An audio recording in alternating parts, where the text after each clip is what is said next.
Good evening, everyone. Author R. Weir, Randy. Hope everyone's having a great day. It's very hot here in Colorado before the cold. We got a cold weather, but we've had 80 straight through 3 straight days. So I'm hoping I'm not sweating on camera tonight. I got a fan running, so hopefully the microphone's not picking that up. But thanks for being on Bringing Life to Characters. We've got an author here, which I've not met her in person, but she reached out to me through Facebook and she had some interesting books. So I thought I'd schedule her and get her on. So we're going to bring her up here, and we've got TK Cassidy joining us from somewhere in the world with a big library of books behind you.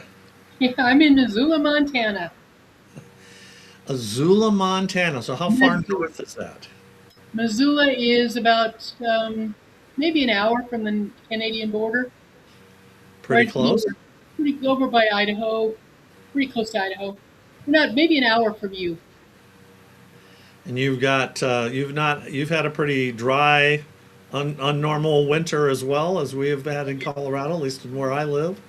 Yeah, Missoula is where five mountain ranges come together, so the weather all goes around in the mountain ranges instead of coming down. They call it the Hawaii of Montana. I don't know. There you go. Yeah, you You're kind of back. froze. We froze. You froze there for a minute. Maybe I froze too. We all froze. Well, hopefully the internet holds up. Yeah. But it's been a very, very dry, warm winter here. My husband, who is from Alabama, thinks I've been lying to him all these years about the bad winters. Well, I'm sure it's a lot different than in Alabama, and it's probably not as hot and humid either in the summertime. So, True. Thank God. yeah, that's one thing I never have missed, though. I would like a little more moisture than what we've had this year True. because the fires are going to be terrible. So, have you had any issues with fires in your neck of the woods up there in Montana? There's been a couple of little ones, but they've been squelched really quickly. Yeah. We'll Well, that's see. good. Because those winds start a whipping, and you True. never know. That's All true. right. Well, give us a little bit about yourself, all the important stuff people know about TK Cassidy. There's not a whole lot to learn to know. I led a pretty good life. I was born in North Dakota and escaped to Montana when I was about 15. And I feel like Missoula is home. It's where I've always wanted to be. My children were born and raised here, and they did not inherit my gypsy blood. They stayed here. They've been begging me to come home for about 40 years, so I finally came home this June. And I haven't quit smiling since I got here. It's wonderful. My late husband was a gypsy helicopter pilot, so I've lived in 38 of the 50 states, and we lived in Australia and Guam, and traveled through several places in the some of the islands that down by Guam and over in the like Japan and Laos and those places we've traveled through. So it's been an interesting life. I tell people I'm not ready to go, but if it comes my time, I've had a heck of a ride. So, how many different countries and continents have you been to then? You've quite a few, it sounds like. Three altogether. Yeah.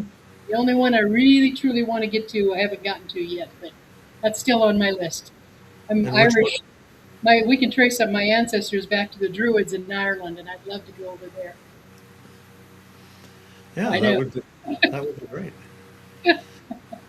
So, I was reading there, you got a lot of degrees. You've done a lot of schooling, and you were a librarian, and you've done some teaching, it sounds like, or worked in the public school systems and all that. So, give us a little bit of how that has gone for you through the years. Yeah, I jumped through all the hoops. I went and got my EDD, which is the educational equivalent of a PhD. So actually, I'm Dr. Cassidy. It was so funny to me. I worked in the elementary schools as a librarian all my career, and I loved it when the little kids would. They're so ingrained to call their teachers Miss or Mister. They always called me Miss Dr. Cassidy, and I loved it. I thought that was funny. But yeah, I taught for about 20 years in North Carolina, not Australia, North Carolina, Georgia, Alabama, and on Guam.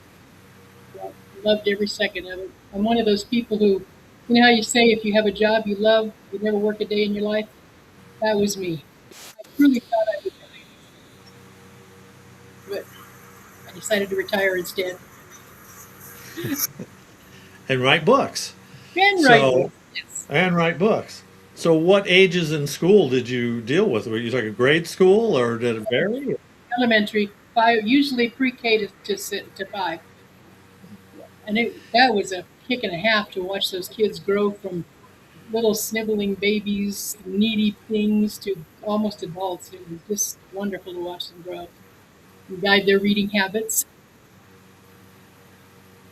So, Sometimes we, but were there go-to authors that you would point to oh give these yeah, kids that you'd say, "Oh, you got to read this." yeah, and there were some that I kept behind the desk because I couldn't keep on the shelf. If I left them on the shelf, only one class would take them all and check them all out, and nobody else would get a chance. So yeah, you had to. I did. It wasn't like saying you can't have this book. It was just trying to get them distributed evenly. I couldn't buy 500 copies of one book, but they did love stuff. They loved R.L. Stein. They loved Percy. Oh my goodness, it just went out of my mind. Percy, somebody in the Dragons. They loved Percy him. Jackson. Percy Was it Jackson. Thank Percy you. Jackson? Yeah. My daughter's watching the TV show tonight Yeah, downstairs they loved while that. we're doing the show. Yeah. I, of course, tried to guide him towards things that I loved when I was a kid, like Nancy Drew and the Boxcar Children. But apparently, children these days are much too sophisticated for that kind of stuff. They just didn't buy a bunch of kids living by themselves in a boxcar. So, what can you say? But I loved reading to them and getting them to talk to me about the book. The day of quiet libraries, at least in elementary school, are long gone. I wanted the kids talking to each other and getting excited about books, not screaming and yelling and stuff, but Right. really saying, look at this book, come over and check this one out, and then talking about them. That to me was fabulous thing to have happen. And I always liked it when I had a teacher teaching a research class on one side of the library, a bunch of kids in there trying to find a book, and me teaching lower classes on my side of the library. I mean, as long as we could keep the hub going and full, I was happy as a clam. I was a happy clams get. Yeah. So that's great. I mean, anytime I do an event and I have young kids come to the table, and my books are not for kids, but I'd ask them, "Do you like to read?" And when they said, "Oh yeah, I love to read," or their parents say, "Oh, she's like a bookworm," I always give them the fist bump. That because you Yeah, hear so many that do gaming or something else, and I'm always happy to hear that they love to read. it's funny because my late husband told me that when we went into a room, he would scan at eye level to see who he knew, but I'd always scan at like waist level to see if I knew anybody because there were never any adults there, but I knew the kids inside and out. And I love it when I go up to events, I wear a multicolored wig, and I love it when the little girls come up to the table and I tell them that when I was their age, my hair was the same color as theirs, and look what happened. And they just get crackers. It's wonderful. One mother got really mad at me. She said, "I'll never hear the end of this. I'll never hear the end of it." Of course, then I told her 1995 on Amazon, it'll be all over. They're fun. It's the only thing I miss about teaching the kids. Yeah. So, you enjoyed that. Did you have any hobbies? Is there anything you like to do that to help you decompress? What's I did. I did a lot of things. When we moved up to Alaska, everybody kept saying, when the dark's coming, you got to be prepared for the dark. Because when the dark gets here, you won't be able to go out or do anything. Because it gets dark at around 4 o'clock in the afternoon and then doesn't get light again until about 10. So I tried pottery. I tried acid etching on glass. I tried all sorts of fabric arts like knitting and crocheting and all that stuff. But I really got hooked on quilting. Now, when I have a problem with the book and I can't think, and I need to let my lizard brain work on it, I quilt like a crazy woman. So it's just that's the thing I love. Next to writing, that's the thing I love to do most. Yeah, my mother-in-law is a big quilter, and she's got the all the tool. I don't even know the name of all of it stuff she's got in Yeah. there. If you could see the what's beside me on either side, you'd go, yeah, quilter. Uh-huh. Stacks of fabric, a couple of sewing machines. Uh, I should just I just moved out of a 3-bedroom house into a 1-bedroom house, so I'm trying to find places for everything. It's a, Yeah. but there's always room to write, so we're good at that. You know, it's funny. We moved 7 years ago. We were in a fairly small house, moved to a bigger house, and we got rid of a bunch of stuff before we moved. Uh-huh. And we still had a hard time fitting everything into the bigger house. And I'm like, how did we fit everything into this small house that we had before? I mean, we Yeah, must have every corner, and we didn't have like all of it in storage or anything like that. You know, yeah, it's amazing when you move, you realize how much stuff you have, and then it's a exactly. matter of getting rid of what you want, and then sometimes you get rid of stuff later that you go, dang, why did I get rid of that? Yeah, we're still trying to find my husband's little radio. He had a Nano that he took on when he went walking, and we can't find that thing anywhere. But both of us know we packed it.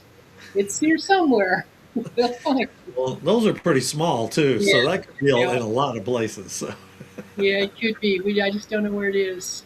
But we came up here in June for a 2-month visit just to see if my Alabama born and bred husband would tolerate anything about Montana. And we went home or went back to Alabama in July and sat around for 2 weeks and one day said to each other, "What are we doing?" So we just got lock, stock, and barrel. 2 weeks later, we were back up here with everything we owned. So we went through things in a hurry. We threw a lot out we just shouldn't have, I'm sure. But so far, we're both very happy. So, so obviously, you, from what I read on your website, you were a big writer, very young in life. You talk Yeah, about a callus you have on your hand I still have because my writer's callus. go the writing way. You know, I have one too, though. You know, most everything is done on a typewriter or on a computer these days. But so I'm assuming you like to write. You also were a big reader. Were books that you were your go tos when you were younger, and as you got older, did it evolve and change? Well, I was born into a family who thought baseball, yard arts, fishing was more important than reading. There weren't many books in our house at all, so I read the library out in the Right. schools. I brought everything home, and also my grandmother gave me one of those. Remember those Reader's Digest books that came like 5 novels that were abridged?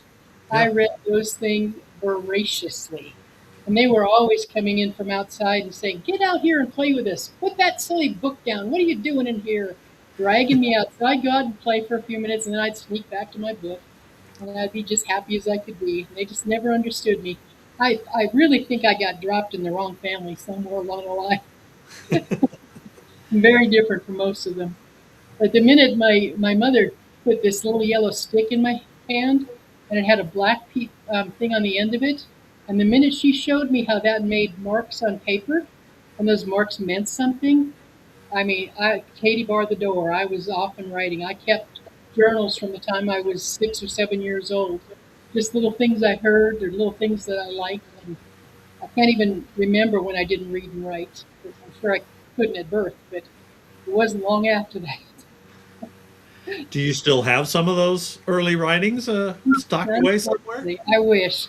We had No. a big fire and destroyed everything. So, Oh, but I mean, I remember I've had since then. I've gotten computers, and I have little tidbits all over my computer. That I probably have about 40 stories that are in some state of starting on that I can pick up and get started one of these first days. yeah, that's too bad that you lost out on those. So who were some of the go-to authors that you liked to read when you were younger, and then as you got older, did they kind of evolve and change? And Yeah, well, of course I did all the. I had Dick and Jane books. I loved those. I'm really sorry that we don't have those anymore to teach children how to read. But I read Nancy Drews, and I read the Boxcar Children were big in my family. And I read. Do you remember those blue Bible story things, books? I read yeah, those constantly. I mean, anything I could get my hands on. And I went through a sci-fi phase when I found Robert Heinlein. Loved him, but I kind of grew out of that when I found Nora Roberts and got interested in boys, and romance came into my life, and that was the end of sci-fi. But I love sci-fi, but I get so intrigued at how they built these things and these worlds that I right. lose track of the story. I want to know if that could really work. So I get off the story. So just don't read them anymore because I never get through with them. If that makes any sense. And do you read Nora Roberts' her alternate? She's got her. I'm blanking on there. JD Robb. Yeah, JD Robb. Yeah, I my tried to wife's a keep. big JD Robb fan. So Yeah, I tried a couple of them, but I wanted. They're different from the romances, and what I wanted was the romance. So yeah, Janet Ivanovich became one of my big go-to writers. In fact, yeah. one of my fans told me that my humorous books remind. She called them Janet Ivanovich meets the Golden Girls. So Janet Ivanovich's humor is just amazing. I love her to death. Yeah, and so do you find writing therapeutic for you? When you were young, was that a way you dealt with stress and as through the years as well, or do you just like to write just to write? I kind of both. I was one of those kids that nobody will remember from school. I was always the one in the back of the room, quietly doing whatever I had to do, usually writing or scribbling or drawing or something. And I always wrote. I know now as an adult, on those days that I don't write, like 3 or 4 days, I can't sleep. I can't get my mind to settle down. I can't. There's thousands of thoughts going through there, and I find if I just get up and write something, that flushes it a little bit, and I can control it. So it is pretty therapeutic for me. It's so much fun to just sit there and watch your fingers hit those keys and see what's coming out. And sometimes I'm quite stunned. Sometimes it's crap, but sometimes it's really, really good. So I just write for the pure fun of it. I usually ask this question a little later, but I'll ask it now. Are you more of a pantser, or are you more of an outliner, or do you sit somewhere in between when you write? I admire plotters. I really do. The people who know exactly where they're going. I'm a pantser, and I'm a proud pantser. Yeah, I will sometimes take a story and I'll be going along typing something, and all of a sudden it takes a left turn, and yeah. it's not a bad left turn, so I go with it. And then I have to go back and rewrite the front of the book to fit the back of the book. But hey, just yeah, it usually ends up. Apparently, the little lizard in the back that makes me think on these stories knows what's happening, but he's not telling me. So I just have to go with the flow. I've tried plotting, I really have, and it just doesn't work for me. Well, I'm a proud pantser too, so I understand what you're doing, and I always like to ask this question of other pantsers. Do you feel like the characters are sometimes in the room with you, Oh yeah, talking to you at all, and saying, and I I want a bigger part, yeah, don't kill when me I off? write, when I write these things, there's a clear movie in my head, and I know exactly who I'd cast in the shows. I know exactly what I want them to do, and they talk to me like real people. It's just one. And I'm not insane. I'm not crazy. I'm not delusional. Well, maybe a little, but yeah, they're my friends. What can I say? Well, and to be an author in the first place, you are a little bit out there anyway. So because you're creating stories, and sometimes it's based in reality, and sometimes it's not. And you talked about sci-fi. I'm always impressed with sci-fi authors. It's the same thing, developing these worlds and all the different races and everything else. It's like my mind doesn't work that way. I could Exactly. never write a sci-fi book. Yep. And I think I'm kind of like you. I get fascinated by that, and I do get lost in the story. Mine are a little more grounded in what is happening in the world, and real flesh and blood characters. But I'm always the same thing with fantasy writers. I'm just like, Yes. wow. Yeah. That and people who can write whole stories in 1,000 words. Flash fiction? Is that what it's called? Flash Yeah. fiction? Only 1,000 words? Come on, that's not even half my vocabulary. Leave me alone. That's an introductory clause. Well, the Mystery Writers of America, I think they have like a 5 word mystery that they look at contests to do. I think every year, and I'm like, there's no way I can Wow. write something in 5 words, like you said, 1,000 words. My shortest, I have one fairly short story, but my novels, at least and everything, I do have one 8,000. But most of my books run between 80 and 140 or 50,000 words. So yeah, that's Yeah. my stories are very intricate with very intricate plots, and all of them kind of come out as you're going, as you Yeah. are. So, yeah. a fun world we live in, isn't it? It is. So let's talk about your book. So I saw that on your website. The first book, it took you 24 years, I think it Hmm. said, right? Yeah. So how I'm always fascinated about someone who's taken that long to write and the sticking with it and everything is like, were there, how many revisions were there through the years? Have there been a lot, or is it one of those things where you kind of started it and you put it down because life got in the way? You know, how did that work before that one finally came to come out? I was living on the island of Guam where I was teaching there, and I was a traveling storyteller. I'd go around to different islands and tell stories, oral stories. And so whenever I didn't have an event to go to, I'd sit down and I started writing this book. And what happened to it was we moved back to the States when I was almost finished with it. So I got back here, and about 10 years later, I picked it up because I'd forgotten about it.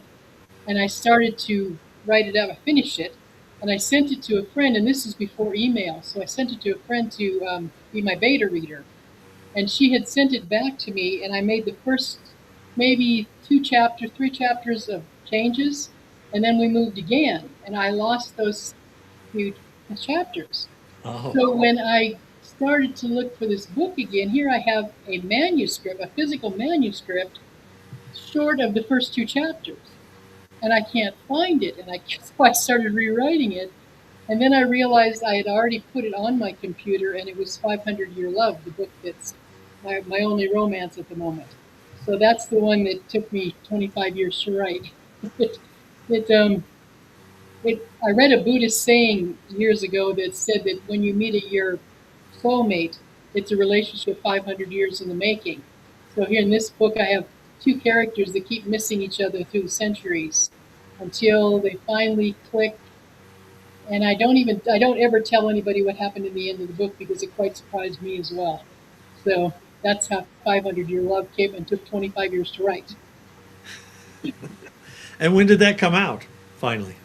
I did that in, gosh, it had to be about 2015, I think. So I started on it, and I was in Guam in the 80s, so it was a little longer than even 25 years, I guess. Well, No, it's actually, that's not true. We left Guam in '98, so yeah, we had to come back. We wanted to get back to the mainland before Y2K hit. We weren't sure what was going to happen. So and did you self-publish this, or how did it come out? I self-published all my work. I Okay. took this book I sent it to a publisher, and they signed me an agent and signed me up for an editor and all that good stuff. And the lady kept the book for 6 months. 6 months. She sent it back to me, all redlined and everything. Fix this, don't do this yet. So I went diligently through and fixed it all up, sent it back to her. And another 3 months went by, and she sent it back to me and told me to make some more changes. Well, most of the changes she told me to make were ones that she had told me to make change. And so she wanted me to, and so I said, forget this. And Yeah. I just decided I was not going to publish any books ever again. And then when I got to Alabama, I met some people in a writers group there they called it TWIG, Tuscaloosa Writer and Illustrators Group. And they liked my work, and they kept their fingerprints are all over my back to actually publish and come out and sell with them at the events and everything. And that was the end of that story. When I found out I could indie publish and I could do it all on my own, then I'm willing to go there. That was upsetting. So it's a one and done, right? Hmm. So Yep, on this one, and then you had another um, standalone novel too, correct? And what was right. that about? It's called Almost Brilliant. It's about this little old guy. Every little town has this old guy that kind of has been around forever, never really makes much of himself, or would do anything in the world for you, handyman, whatever you needed. Well, this little guy decides, he's getting older, he's getting tired of living in the box behind the bakery, so he finds out that the town is going to give free food, free money, free everything for the rest of their lives to the oldest living resident on their centennial. Well, he finds out that there are 5 people older than him. He's not a good hitman, but his ideas are almost brilliant. So there's quite a bit of humor in that one as well. Humor is my go-to, I believe. And so your books are you consider your books mostly cozy type of stories? I mean, you had the romance book, but I'm assuming it's not a lot of No, heat in it or anything. And you said there's some no. humor in this one. Hmm. Yeah, I guess you call them cozies. Nobody ever gets killed or really badly hurt, or there's no murders or rapes or anything. So I guess you Yeah. call them cozies. So, You and can when did take this them book? to grandma read them. And when did this book come out? We turned that one out in 22, I think it was. Me I too. should Okay. look it up. I'm not sure what those dates were. I'm not sure. But right, that sounds about right. And then you've got a series. Yeah. So give us a little bit about, and we'll talk about the first book. And I needed to check with you which one was the first one, um, Why don't you but play that movie for us? And that'll you do a want to good. play the video? Okay, we'll play she's got a little movie trailer for her book, so we'll see how this goes.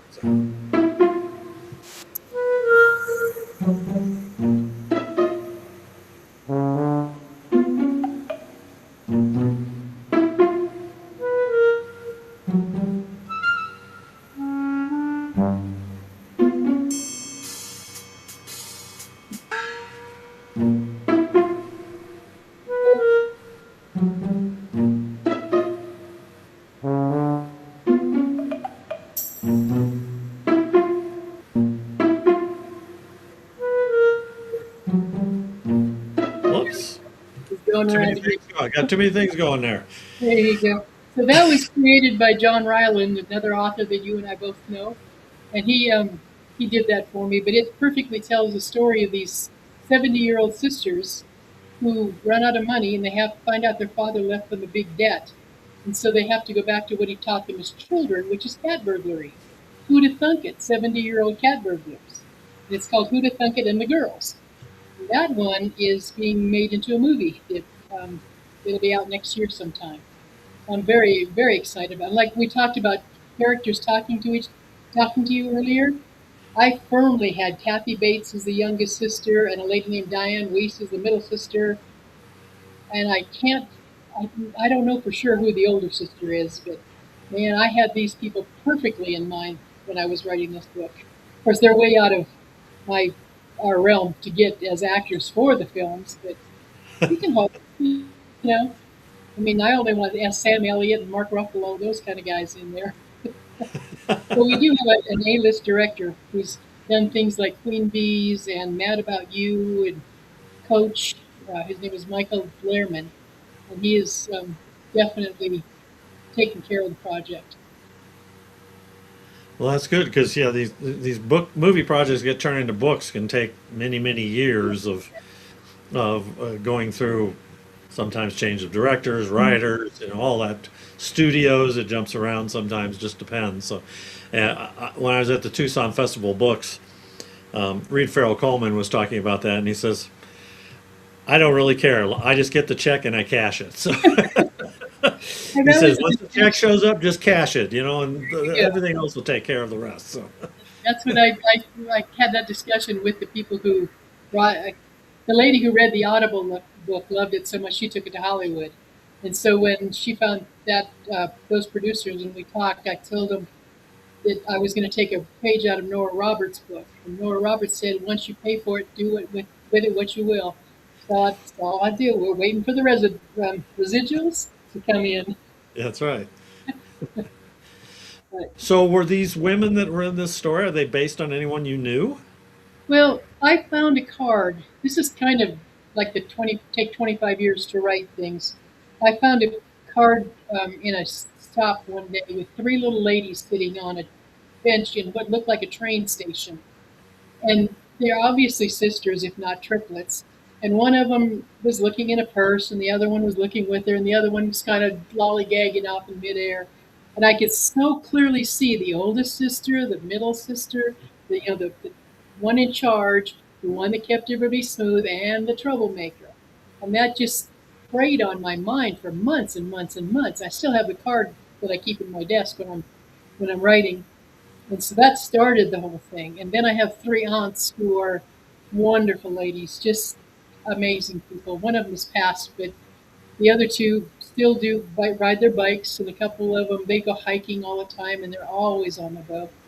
And they have great senses of humor, so it is kind of a loosely based on them. But I had them in mind as well when I was trying to write the humorous stories or the humorous dialogue and all. So then, are these cozy mysteries then, or is they're solving a crime of some kind? No, they're No. just going through life trying to do the best they can, like most people do. they they've reached the age where women in their 70s, and I can speak to this because I just turned 72. Um, we're kind of shoved off to the side, like you can't, you're over the hill, you can't do anything. Well, these ladies are proving that you can. They broke broke into a second story house. They got chased and outwitted a voiceless guard dog. They ended up trapped in a, shall we call it, a specialty bakery, and sampled a few of the goods. And yeah, that turned out pretty funny. And then in that book, along the way, they met three gentlemen. So in the second book, which is called Huda Hitchens, they married those three guys. They had three full-blown weddings all on one weekend. So on Friday, the oldest sister got married. On Saturday, the middle sister, and on Sunday, the youngest sister. And we have wild rats and runaway horses and dogs and birds and anything you can imagine going on in that book. So after that, they of course had to go on a honeymoon. So we've got Huda honeymoon. We borrowed two of us from a friend of one of the husbands, who they were a cover band that used to do covers for Aerosmith, but they spelled it ARROW Smith. So here we've got these old people in a bus with says Aerosmith on the side. They're calling themselves the Grandcestors, and they're going places like hang gliding, whitewater rafting, into the bottom of the canyon on mules, and just having the time of their lives. So, and I'm busily writing number 4, which is called, I don't think I sent you the picture of this. It's called Huda Hooligans. And the lady who caused all the trouble in the second book is moving onto the property with her 9-year-old triplet boys. So 9-year-old triplets with 70-year-old sisters out to, well, I can't wait to see what happens. It's going to be interesting. So yeah, that's my series. So are they still cat burglars? Are they still? That's something that never came up again. I think they ended up having enough money to pay off the debt in the first book, and then they just kind of got into their lives and doing what they had to do for the other three. Yeah. I never thought about that. I guess I could have the ladies teach a few of the burglary skills to the 9-year-old boys. Hmm. I don't know how their mom will think about that, but that was a great idea, actually. Yeah, I was just wondering because you have that in the trailer. They became cat burglars, and it's like, is that still an ongoing thing? And are there anyone looking for them? And No, no, nobody looked at. They figured that that little town that they lived in, which I very carefully kept anonymous, I mean, it could be anywhere in the country, hadn't had a burglary for so long that nobody would know what to do if they found a burglar anyway. So nobody ever went looking for them. Oh well. so you've got 3 books, and you've got a fourth. Are you envisioning continuing the series? And do you have anything in mind for when it might conclude? Or No, I had, to be honest with you, the lady who did the covers of the book, I give her full credit. People walk by and they are just they're so eye catching. They love the covers of the books. And she is retired and she's not going to do anymore. So I'm kind of not going to do any more in that series if I can't get her to do my covers because it's so oh, perfect. It's just what she did was so perfect. So what can I so four say? will be it, huh? I think so. I think Yeah. so. Besides, I've got so many other ones. I This is terrible to admit because everybody knows my the romance and humor are my things that I write.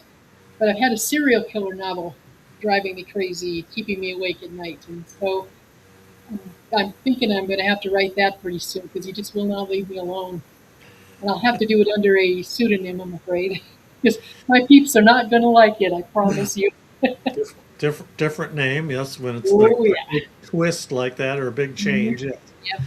If Grandma picks up that book thinking she's going to get another humorous book, she's going to be really unhappy. Great story. I'm really proud of myself for thinking it up, but it's not what they used to. So here's the movie poster, and it was supposed to come out last year, but you said they had a fire or something like that, and The California fires that were up burnt down the studio of our director, so they're busily regrouping over there.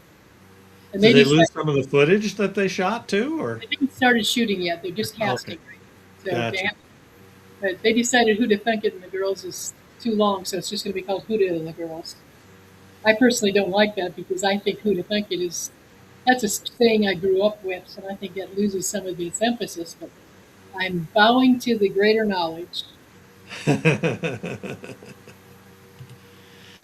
So you talked about a book.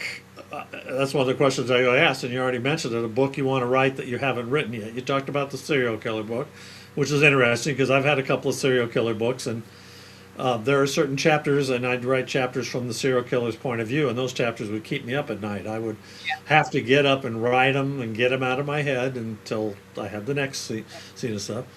So, what else have you got? You know, it sounds like you have a lot of things started. You had mentioned. Mm-hmm. Uh, I are have there one. other stories that are kind of burning a hole in your head? Yeah. Well, the serial killer one. First of all, I'm really kind of astounded I can think that way. So that kind of scares me a little bit. So I Yeah. try to. Yeah, I have to get up and write him when he demands it, but I try to keep him squelched a little bit.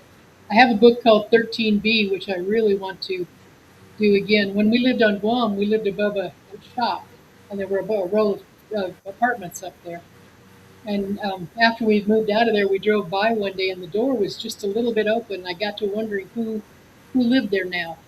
And so I wrote a picture. I wrote a story about called 13B, which was the apartment number, and it's 5 different groups of people who lived in that apartment. There's 2 sad stories, 2 happy stories, and one story you have to decide. But it's you know, the people both die. So, but it's kind of in a situation where it could be. You might think that's a good thing that they did. So you have to decide on your own.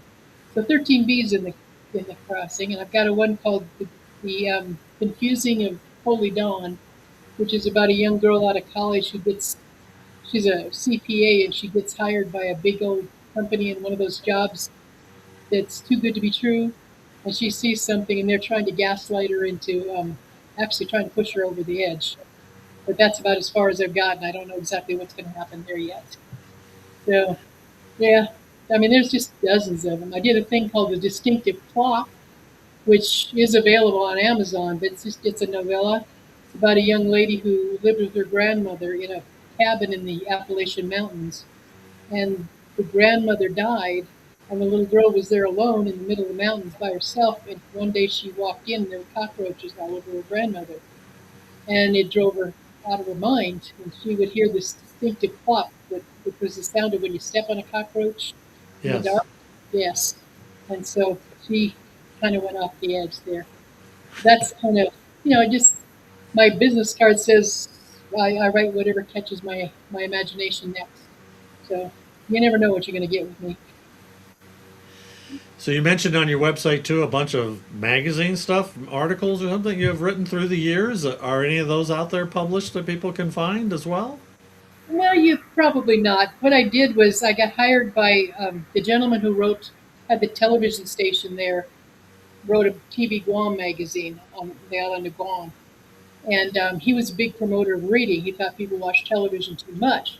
So he hired me to put a 1,500 word story at the end of each week's TV Guam Guide magazine that would be of interest to children who had traveled, sophisticated children who traveled all over the world, and children who were just fresh off the islands and never even worn shoes.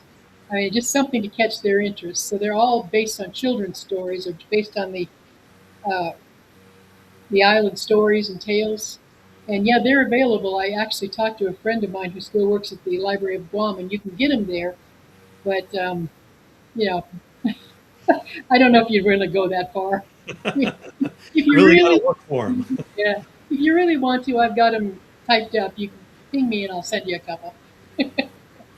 But that was fun to do because the island is not it's an oral tradition, and so they don't write down their their languages.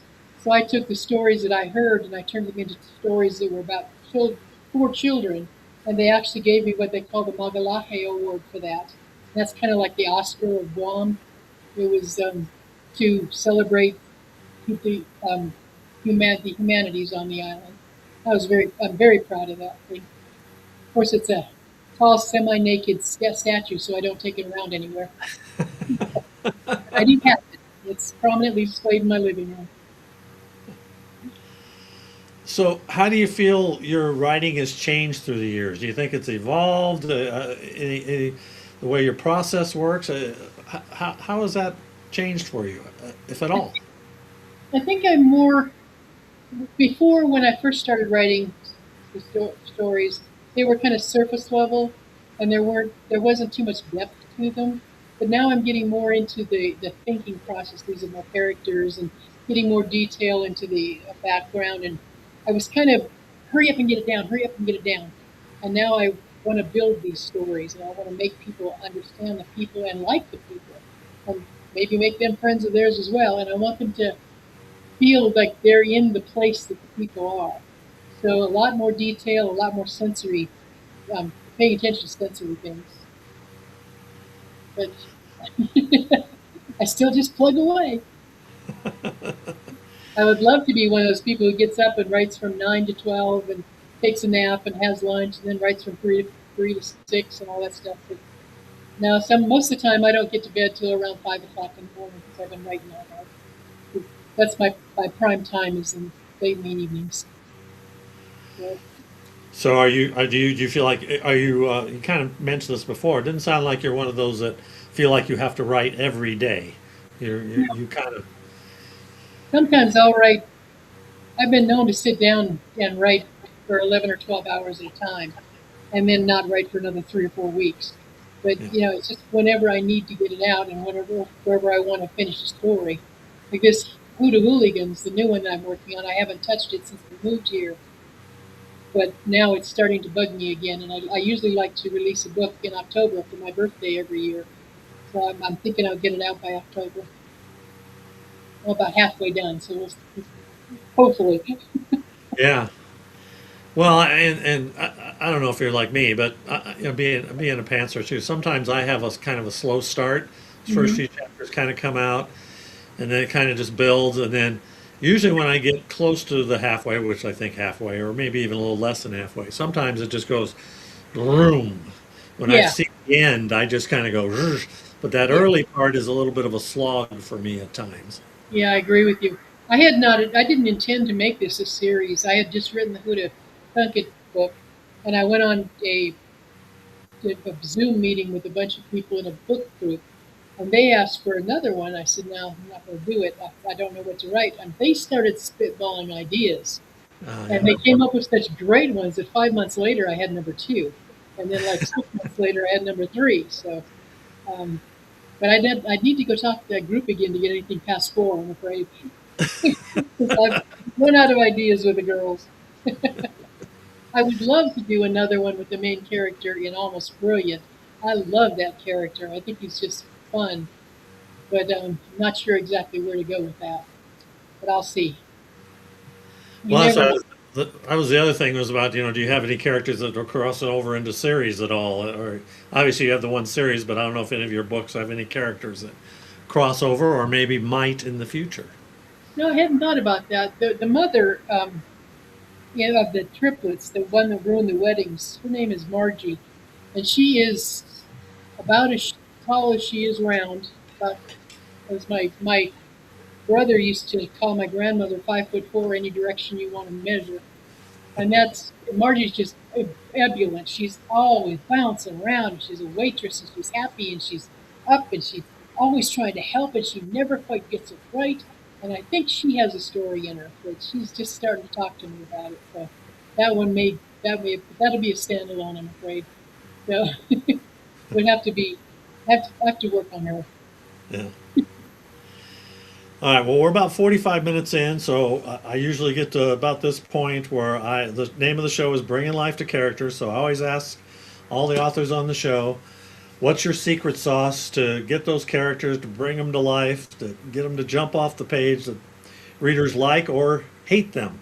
Sometimes, it's a love Yeah, hate relationship. So do you have any ideas on that? What when you're developing those characters? And obviously, they're sitting in the room with you at times. yeah, So yeah.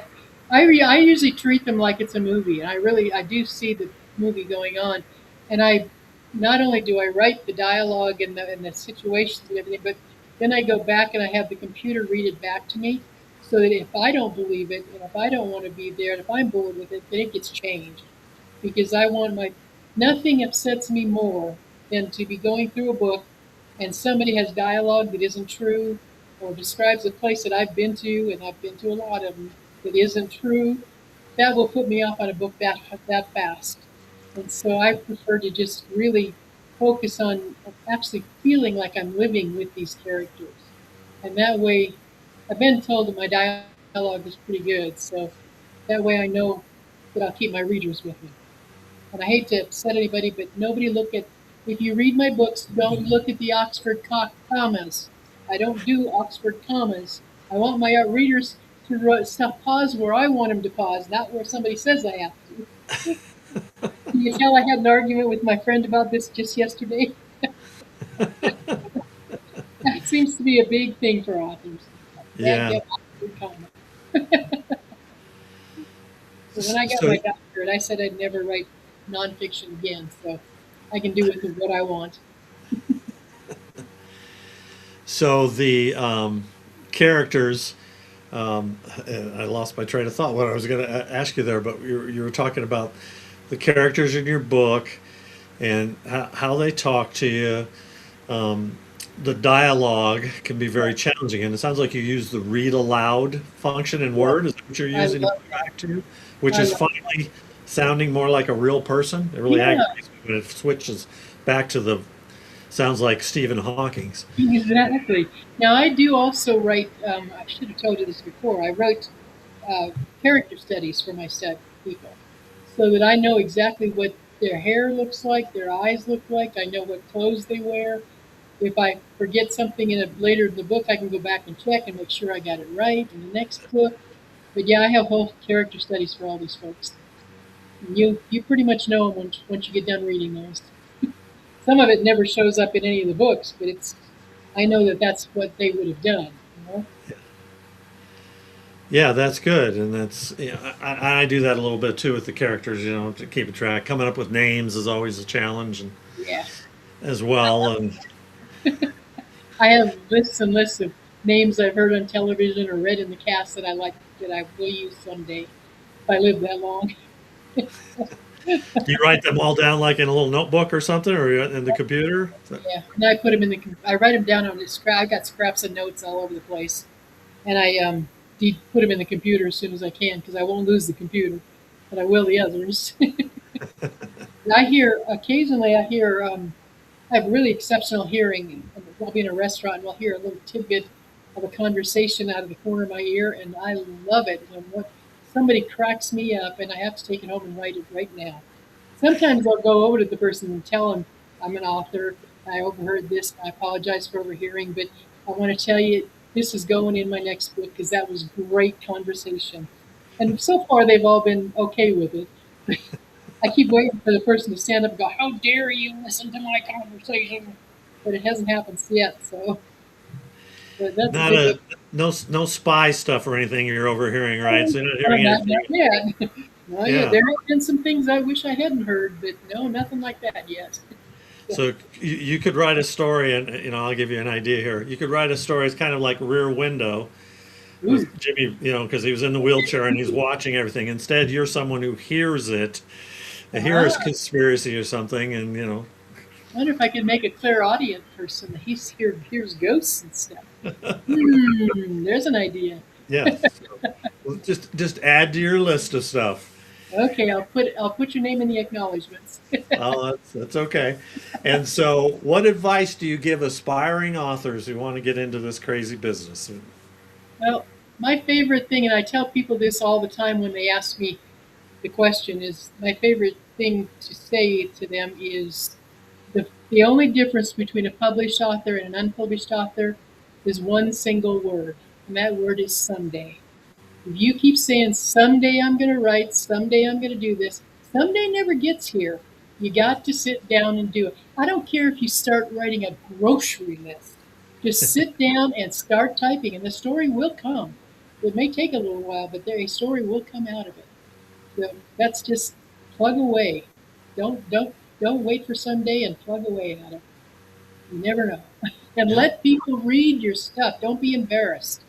If they say they don't like it, fine, move on. If they say they like it, you got a new thing going. Just, Well, and if they don't like it, what is it they didn't like about it? yeah, Sometimes it's just the story isn't the type of story they enjoy, where someone else might. There are people who like romance books, but they wouldn't read my thriller books. And vice. Some people like to read all genres. So it just kind of what they. I've had some people tell me my books are too slow, and I'm like, wow, really? Because they want that really fast-paced thriller. The bang, bang, bang, bang, bang, and I'm more procedural in my stuff. So it's sometimes a matter of just the person's taste as well. exactly. You can't just show it to one person. You've got to have a. Right.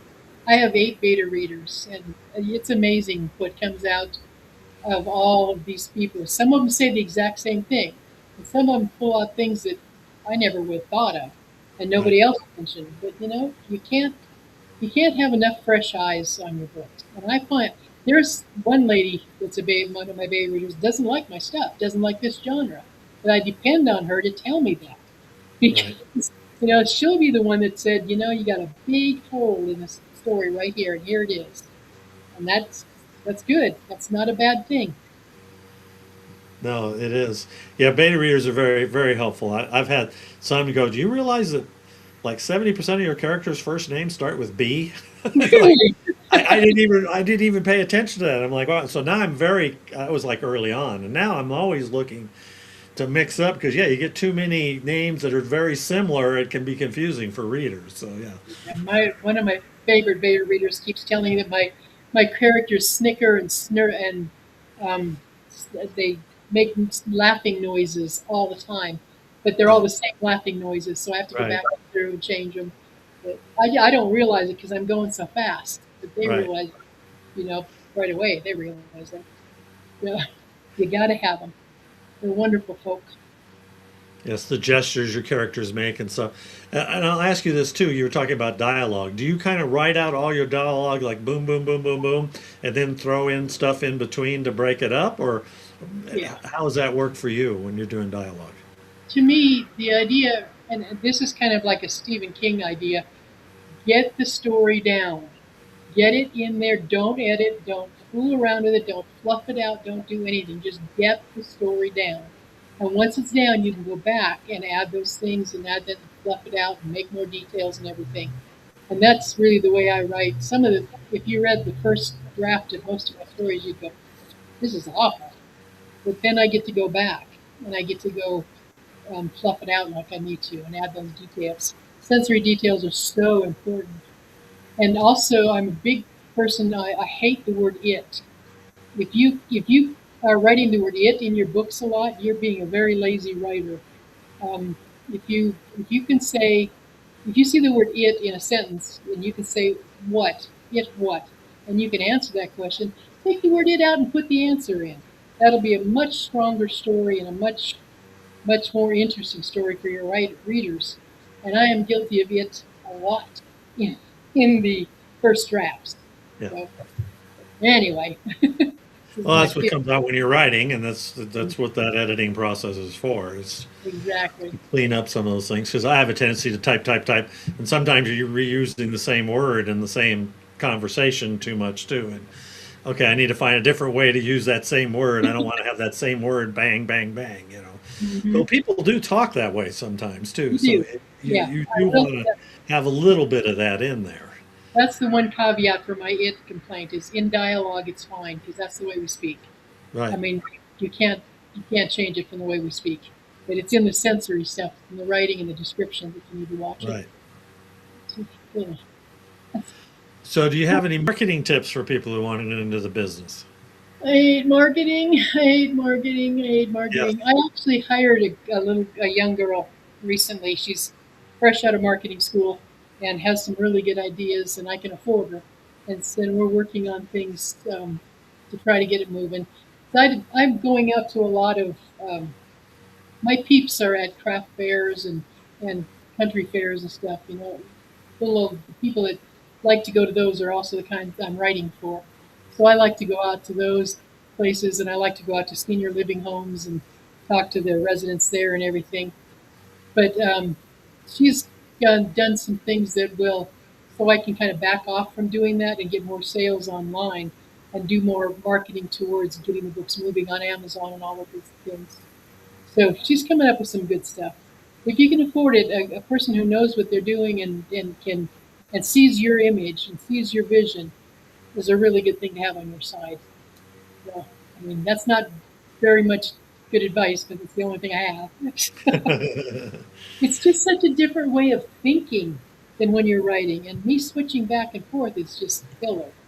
So, Yeah, I mean, marketing is always tough, and I mean, you can throw a lot of money out the window too with sure. various marketing Or stuff. you So, can do like a friend, another friend writer of mine is, and marry a guy that has a marketing degree. Now that would be good.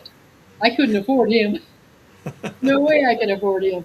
But and I'm not gonna. I like the husband I have. I'll keep him. He's my prime beta reader. He always giggles in the right places. So that's good. yeah. So, do you have any upcoming events that you are doing that you want to plug? Anything special? And I'm going to put up your website here. I just I've had been at an event every weekend this month. I'm going to do a writer in residence program this summer with the Missoula Public Library.